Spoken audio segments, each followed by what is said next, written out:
Bonsoir. Alors, les sondages donnent un NPA assez bas.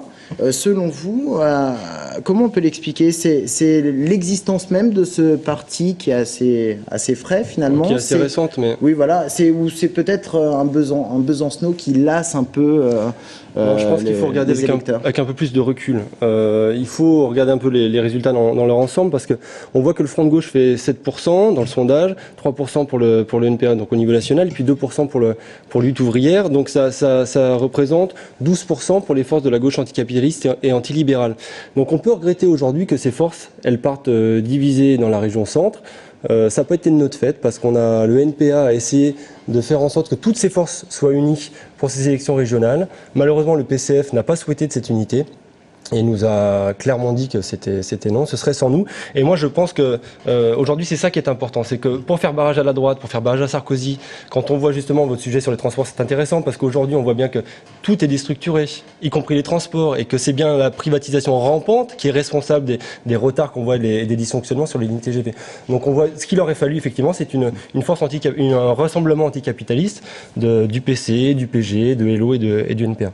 Alors, il vous reste moins d'une semaine et demie avant le scrutin. Qu'est-ce que vous allez mettre en avant pendant cette semaine et demie qui reste? Alors si on parle de notre programme, moi je crois que c'est quelque chose d'important. Les chiffres du chômage sont tombés nationaux sont tombés aujourd'hui.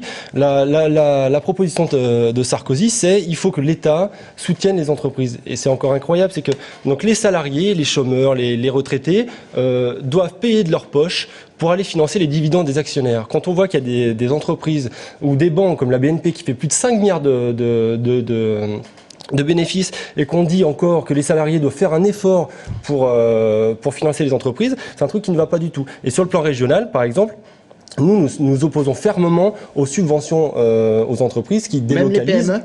Alors, j'ai fini. Allez-y. Nous opposons fermement aux subventions donc, pour les entreprises qui délocalisent ou qui licencient, comme Plastivaloir ou Polstra.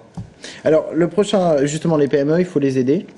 Dans la mesure, alors si elles maintiennent l'emploi, il faut, voilà, c'est ça, c'est que il faut qu'il y ait une véritable surveillance sur ces subventions, et que dans la mesure où il y a des délocalisations, des suppressions d'emplois, et il faut qu'il y ait des refus clairs et totaux là-dessus. Et d'ailleurs, je dis juste aussi que nous reprendrons.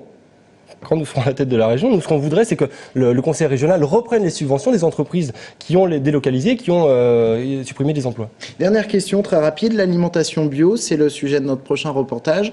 Est-ce qu'il faut par exemple peut-être aider l'agriculture bio au détriment de l'agriculture traditionnelle? Alors, au niveau de l'agriculture, il y a une chose qui est claire, c'est que les grandes entreprises céréalières, il y en a dans notre région. Ça, il faut arrêter de les aider. Il faut aider effectivement la petite agriculture, entre autres le maraîchage périurbain, c'est important. Alors effectivement, ce maraîchage il doit être bio, et c'est ces circuits courts qu'on doit aider à développer.